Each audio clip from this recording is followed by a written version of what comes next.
Hello everyone, and welcome back to Sunday School with me, your host, Sarah. We're going to start with a new little fun thing.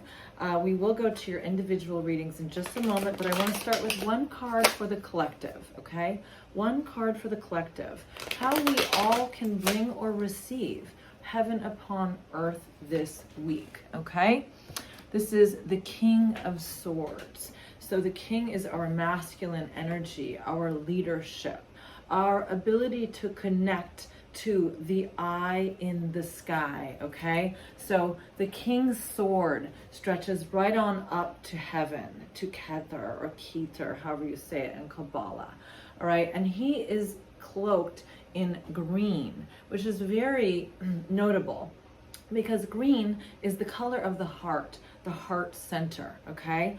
And so essentially what you've got here is the king of the intellect, which pulls down that divine wisdom through his heart center, emanating into the world through relationships, through connections, through plans even. Okay, so this is like divine plan.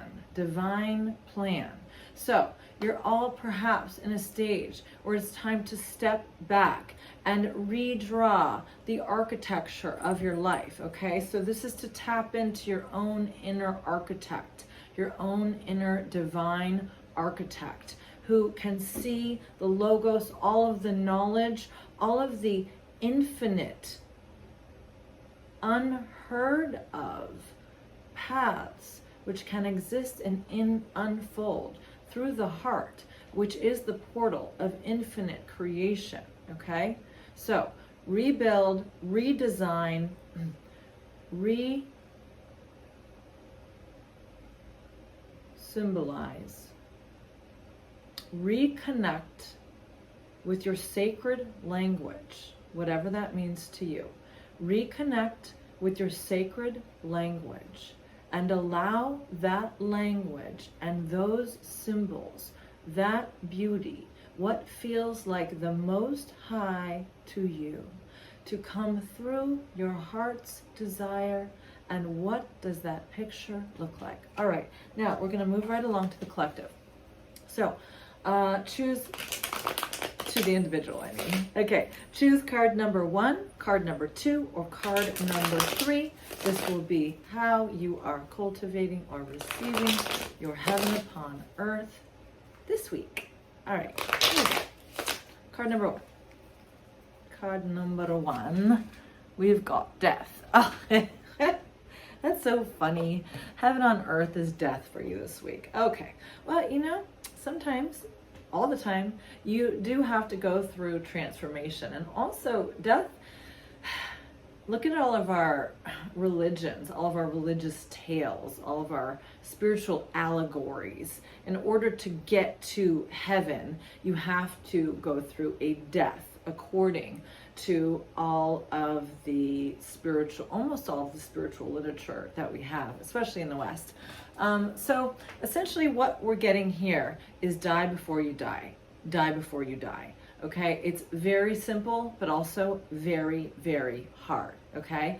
If you die before you die, if you go through the motions of what if I was to die right now? What if I was to die tomorrow, in a week? What if I was to die in my sleep this evening? Okay? Can you accept that? If you can't accept it, it's time to learn how to accept it.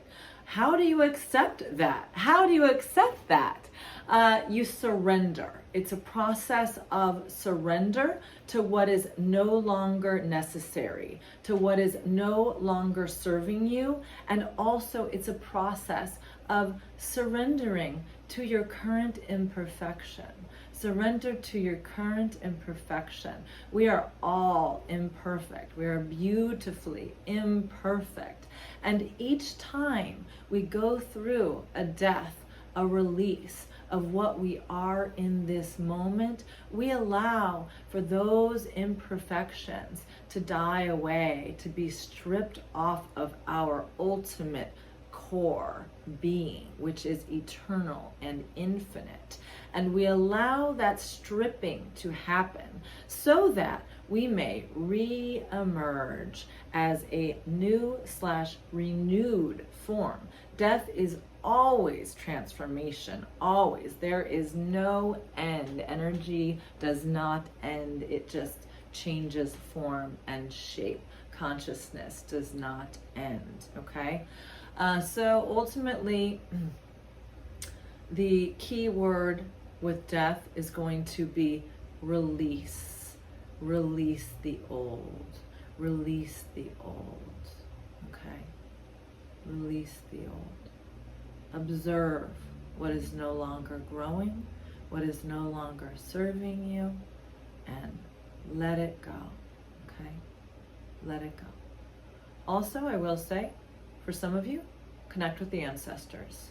Connect with the ancestors. They're watching over you. They're guiding you. There's a lot of other things that could come through here, but I'm going to leave it at that for now, okay? Keep in mind that in the old wisdom, the sun dies every single night and goes into the underworld, okay? So you may need, as your inner sun, you may need to take a dive into the underworld and see what's down there. See what's down there.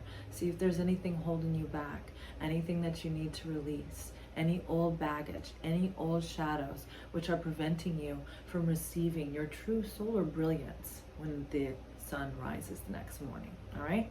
Okay, moving right along to card number 2. How do you bring or cultivate your heaven upon earth this week? How do you cultivate, bring, receive your heaven upon earth? And we're just gonna go with this one. This one's jumping right out. Okay, you gotta be kidding me. You have to be kidding me. Because if you guys have been watching along, and if you chose this one last week, I can't even know what to say, because last week we had the 10 of Swords for card number 2. This week we have the 10 of Swords for card number 2, okay? I have a feeling that some of you have released, have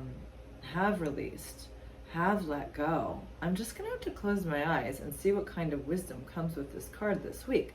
It is interesting on this deck that the swords point upward. The swords point upward.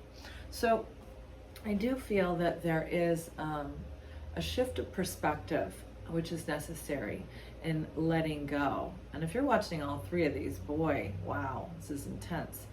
Okay, so 10 of Swords, how you receive or cultivate your heaven upon earth. Stillness is 1. Observation. It's really very quiet. It's really very quiet this week. Oh, okay. So the information I'm getting regarding the 10 of Swords this week is the 10 of Swords is a card of endings, irreconcilable endings. But this week, kind of tricky. The wisdom of looking at an irreconcilable ending, something you've had to end in your life, let go of. C'est la vie. No more. The fact is, all endings are illusion. The fact is that these 10 swords are illusion, and that they always have been. The fact is that pain is an illusion. This is a heavy one for you guys. So the fact is that pain is an illusion because it doesn't carry on with you into the next phase. Pain is part of your ego. Pain is part of your individuality. Pain is part of being a separate thing, a separated body, a separated body. Now, those of you who are getting this card this week, you may have undergone many endings in your life, many painful, irreconcilable partings of ways, differences, perhaps many betrayals. Now, in Tantric Vedic literature, there's this deity called Chinnamasta, and Chinnamasta loses her head. And this is part of the path of Kundalini awakening, Kundalini rising, enlightenment. And that's a message that I'm getting with this Ten of Swords this week, is that many of you who have received this card over and over again, or are receiving it this week, you have had an exceptionally difficult time in letting go of your rational mind, your ego self, your dependence on the logical brain, and also the shelter of the programmed mind. That's all of the dogma that we are taught from the time that we are born, and also including our lifetimes of spiritual lineage, and also the information that comes through in our DNA lineage, okay? That all forms this dome, okay? It's a dome of information, and it's meant to protect us, okay? It's meant to protect us. But ultimately, there comes a time when it doesn't protect us. It imprisons us. It imprisons us, okay? So this is your way out, is what this Ten of Swords is. This ultimate releasing of who you are, this inability to conceive with your mind of what you're going through, of something that you're going through, or of how somebody could be this way, or why you would have to go through this situation over and over again. So it's time to let go of trying to perceive it with your mind, of trying to perceive anything with your mind, because in this card, your mind is done. Your mind is done. And all that you have is your presence. You have your presence without your mind. What does that mean? What does that mean? Well, that's for you to discover. That's for you to discover this week. What is your presence without your mind? What are you without your mind? Can you lose your mind? Can you lose your mind? And can you still be once you lose your mind? Okay. You guys are heavyweights. All right. Okay, card number 3. Moving right along. Moving right along. Moving right along. Here we go. Ay, ay, ay. Okay. Card number 3. What's it going to be?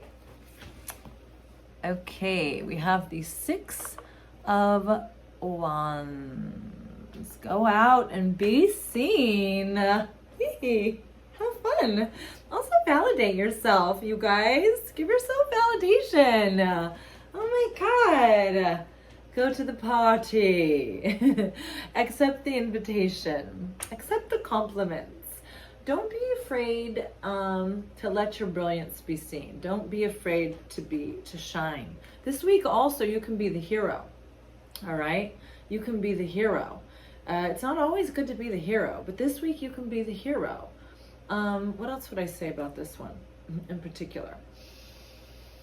It's about your voice as well. Feel a bit free. Feel a bit more free with your voice this week. 6 of Wands. Expressing your own gratitude for those who have been heroes to you, for those who have helped you. For anyone who has done a mission for you or a job for you. It is good, beautiful exchange to let them know how much you appreciate them. And also, though, I just really want to emphasize to appreciate yourself and to decorate yourself. There's an indication of decoration, like a decorated soldier. Think about what you've already accomplished in the world. We tend to forget this in our missions and our busyness and our evolution and our striving. Think about what you've already accomplished and who you already are, and decorate yourself. If that means fashion, if that means jewelry that is tokens of what you have done, if that means certain t-shirts that stand for, a world that you're part of and that you relate to. Go out and own that. Be that. Indulge in the decorated soldier of who you are and all of the tasks that you've accomplished, and all of the deeds that you have succeeded at. There are those things. If you cannot think of them, you may need to ask your friends, okay? Or you may need to journal for a bit. But express yourself, decorate yourself, be seen, engage in the story of the hero, whatever that means to you. All right. Okay, wonderful. I love you guys so much. I'm available for readings and healings and sound baths and all kinds of fun stuff. You can book me on Mondays and Tuesdays on my website, lux10.com, lvxten.com. And if you're in upstate New York, I do healing sound baths every Thursday at 6 at Bodhi Spa and Yoga.